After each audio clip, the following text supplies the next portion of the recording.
The Mariners got another series sweep, and now we're actually continuing the momentum. Hello, everyone, and welcome to the series analysis episode of the Seattle Baseline Podcast. My name is Julian Smith, and I'm with Alex Hong. Alex, we did it again. The Mariners, from their up and down, up and down. This is finally another series sweep that we have against the Cardinals. Cardinals have been pretty good thus far in the year, and this is good. So let me know how you feel about this. How are the do the Mariners look sustainable this time? Yeah, so it was really nice to see some close wins. We've had a lot of close games lately, but we've been on the losing end of them. But this time we're on the winning end of them. It was very interesting how it went. The first game, the offense wasn't doing much, but we got a few home runs that were huge, right? So we got a few nice ones there. We're a little lucky to win that first game. I also think we're a little lucky to win that second game. And when I mean lucky, I mean like, well, baseball, there's a lot of randomness that happens. And a lot of the time, early on with the Mariners, I feel like they're off. We just weren't, I didn't have confidence in them to come back from a lot of the wins. Or a lot of the wins we had were like gigantic. Like we dominate their pitcher in the first inning and we won the game. But this time, that second game was really nice to see. It was a big back and forth. Wu had a really bad start, but then the bullpen picked it up for him and we were able to come back, right? So, or the offense went crazy for both teams, but specifically for the Mariners, they went absolutely crazy. So that was great to see. And then the game today, right? It looked like it was over. The Cardinals had a really good bullpen coming up. Right, but then we got nice run in seventh, and then that big home run by Ref Snyder, right, to take the lead. So that was really good to see. So I was pretty happy from what a lot of different things I saw.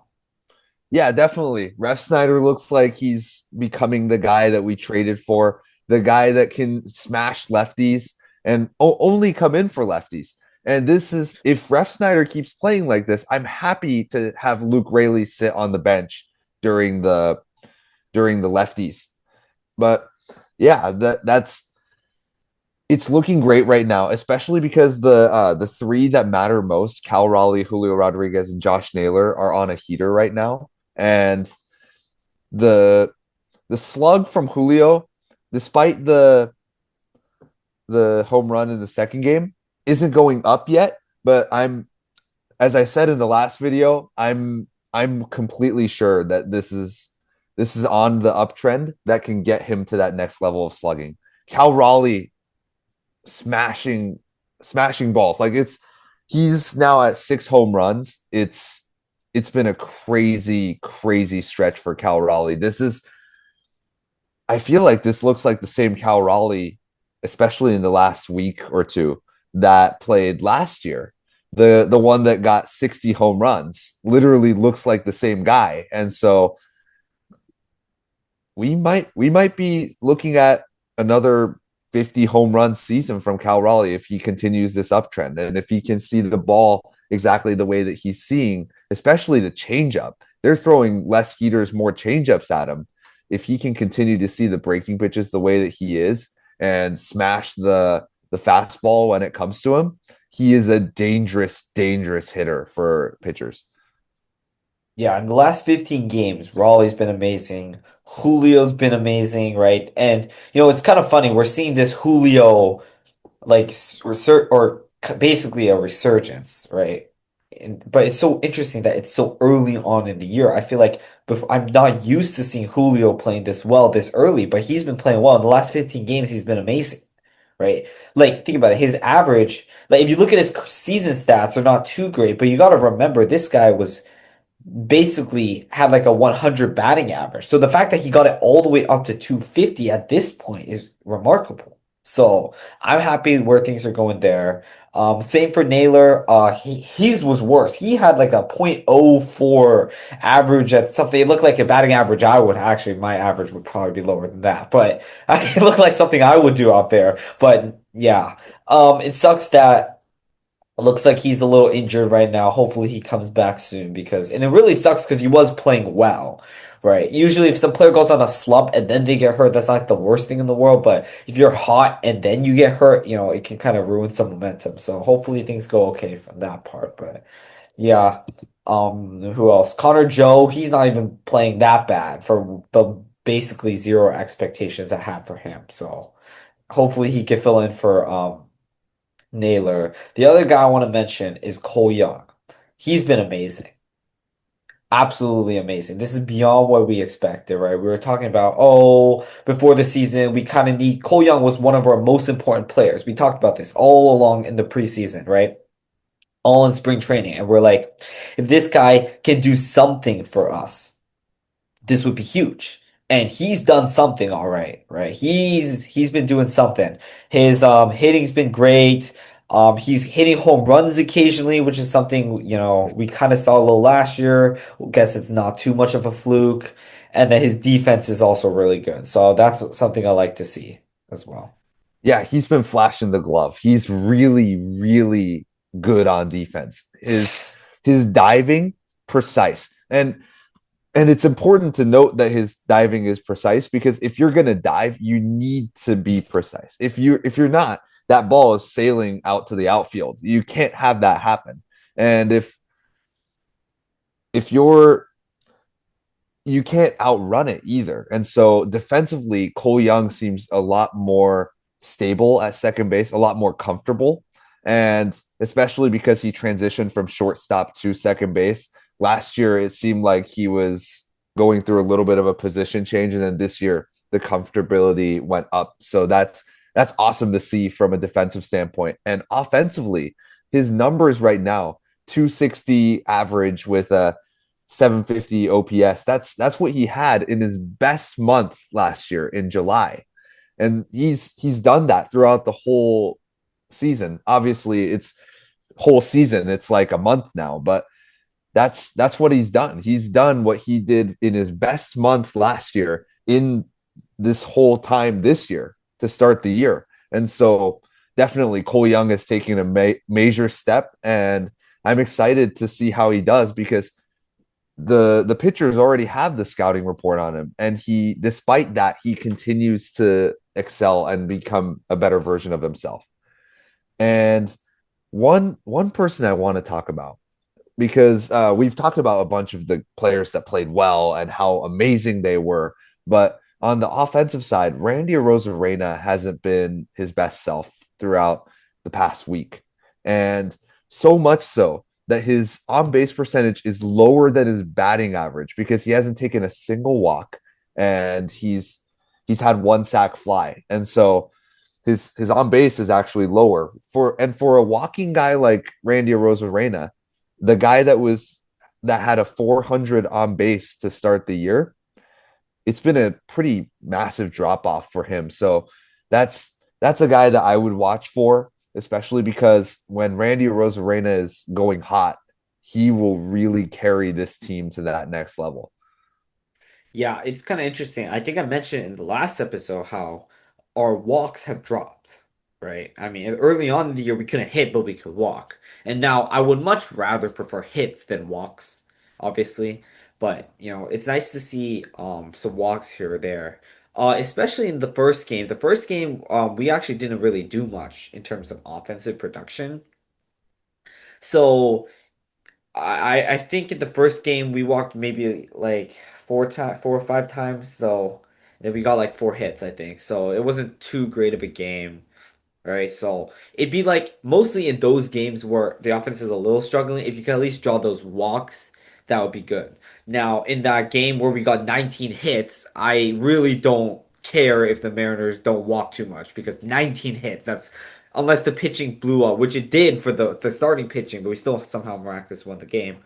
Stuff like that I don't care too much about. But yeah, with Randy, it's interesting because that's, a thing he's been really good at in the past. But I don't actually worry too much about it. I feel like, sometimes maybe things don't work out in a week or so, he'll be back the next week. So it's not really something I was looking at that I'm too concerned about. But yeah, I don't really Yeah. have too many complaints about this offense so far. Even Leo Rivas has been playing pretty decently. Luke Rayleigh's cooled off, right? He actually hasn't been playing well at all in the last week, but I don't know. It'll be interesting to see how he does there going forward. But he had such a hot start that the cooldown was kind of expected. Our other lefty, Canzone, on the other hand, he's been really good. So, like that this team is picking each other up. One guy isn't as hitting as well. The other guys come in and do the job. But overall, as an offense, it's been playing really well. Yeah, and we saw this last year too. Jorge Polanco was on a massive heater. He looked like he was basically toe to toe with Aaron Judge to start the year last year. And then once he dropped off, Cal Raleigh started to hit those home runs. And I think that's what's going on with Luke Raley and Dom Canzone in a way where Luke Raley started off on a heater. The he was one of I think he was the sixth place in home runs. He was one of or not home runs in OPS. He was one of the best players in the Mariners. He was the best player. And now that he's cooled off a little bit, well, now you have Julio Rodriguez. Now you have Cal Raleigh. Now you have Josh Naylor and Dom Canzone. I'm hoping Josh Naylor's injury doesn't linger too much on him. It looks like a day to day thing. Doesn't seem like it's too bad, but definitely he took the day off today to get Connor Joe in. Hopefully tomorrow against Minnesota, we're able to see Josh Naylor. But definitely moving on. Minnesota Twins. That's this is another team that has a pretty decent lineup and a okay starting pitching staff. The bullpen after last year giving up Griffin Jacks and Yohan Duran, it's it's not the lockdown back end of the bullpen that it was last year. And the prospects are taking turns trying to push themselves to be the closer, the back end role. So Alex, what do you think of the Minnesota Twins? It's a little bit of a confusing team. Yeah, for sure. Well, I mean, last year their offense was terrible. They had one of the worst offenses for that I remember. And this year, so far from what my understanding is, they got some players playing well. Jordan Walker's, he's been hitting very well for them. It's funny because he was really, really bad last year. So, I find it interesting how he's doing so well this year, right? But then, they got some players that are okay, but overall. Right. Um, what is it? Sorry, I was talking about St. Louis still, but about their Jordan Walker, but who I was mentioning. But overall, in general, my last comment on the Cardinals series is that, that team, they were kind of hot, right? And then I think we were able to cool them down. And I do remember Mm. last year, specifically in the Pirates series. We were facing the Pirates who won, I think, 10 games in a row, right? We're facing a team that was like really, really hot, and then we like shut them down completely. So these are stuff I like to see, right? Baseball's a game where you kind of play it's kind of a streaky game, right? Because it's such a low sample size sport. That's why you play 162 games. So the fact that we're able to do these things to these teams is pretty good on my part. But yeah, looking forward to the next series. I think the important thing to think about is the pitching matchup specifically, right, with the Twins. This time, we have Castillo coming up, right? And Castillo is going against a rookie. He's going against Connor Prielop, I believe, and this is a good time for our offense to do heavy damage, right? Like Connor Prelup is not like a super, super high end prospect from my understanding. So we should be able, hopefully, right, to do some damage. And if we can, it'll really set us up well for the series. And the reason why I mentioned this specifically is with Castillo, we don't know what we expect, to be honest, right? He's been very hit or miss this season, and it's mostly miss, right? He's mostly a hit or miss guy, but he's been a lot of miss this season. So if we don't get a good start out of him, we kind of need the offense to back him up, is the way I see that. Yeah, it's especially not being in T-Mobile Park. Luis Castillo has had some trouble. His home and away splits have been really dramatic, and especially because T-Mobile Park is a pitcher's park and he likes to pitch to contact, not strikeouts anymore.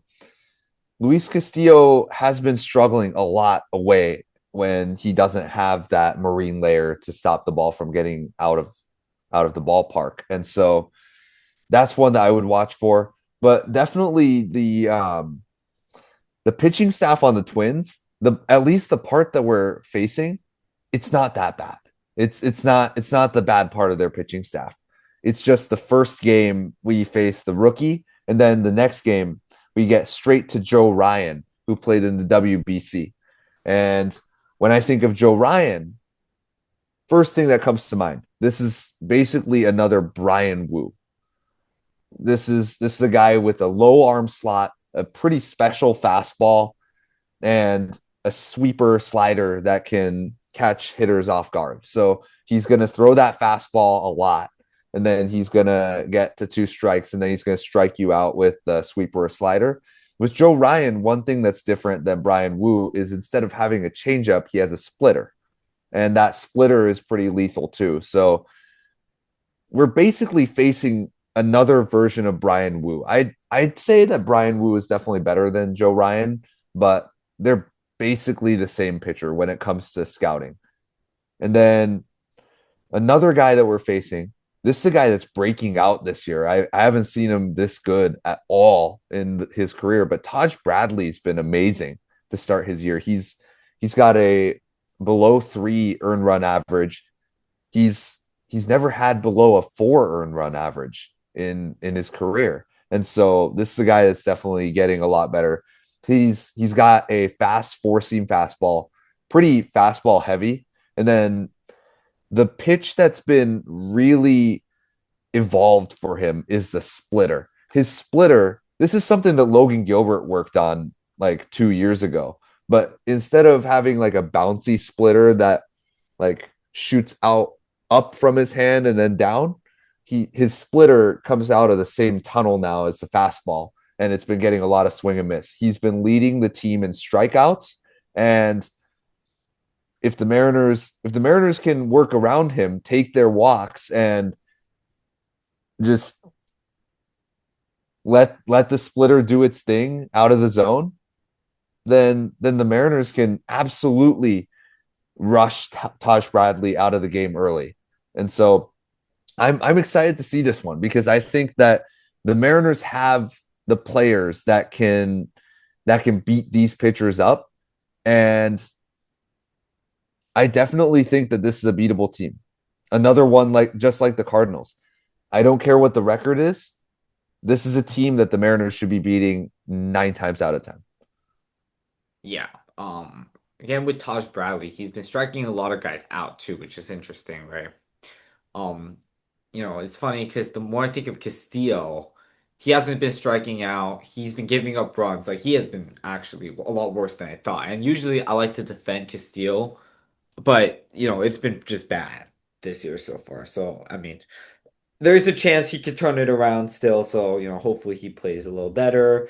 With the Gilbert thing, I'm a little, I don't know. It's with Gilbert, it's just so interesting with him. I don't know exactly what's been happening. If you really think about it, I really like him as a pitcher. He has a lot of stuff I like, especially with his long reach, right? Extension. He has I think the best extension in the league. So he has a lot of good things I like, but things just haven't been going too well. Kirby's been playing well. He's been going long into innings, so he's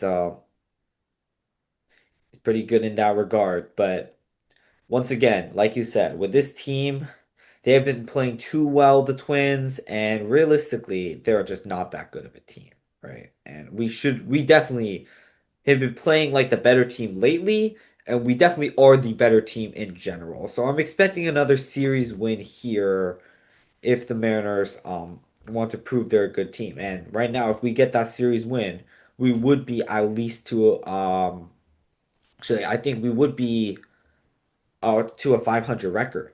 So that would be good because we've got ourselves up back to 14 and 15. So we're now almost to a 500 record. We've been playing below 500 for basically the entire season. So it'd be nice to get back up there. Yeah, and this, as you just mentioned, this is a team that we expect to get to the playoffs. There's a reason why we traded for Brendan Donovan, and we gave away Durangelo Senja and Ty Pete. two prospects that we believed in the long term. We gave those guys away. There's a reason why we went all in on Eugenio Suarez and Josh Naylor last season.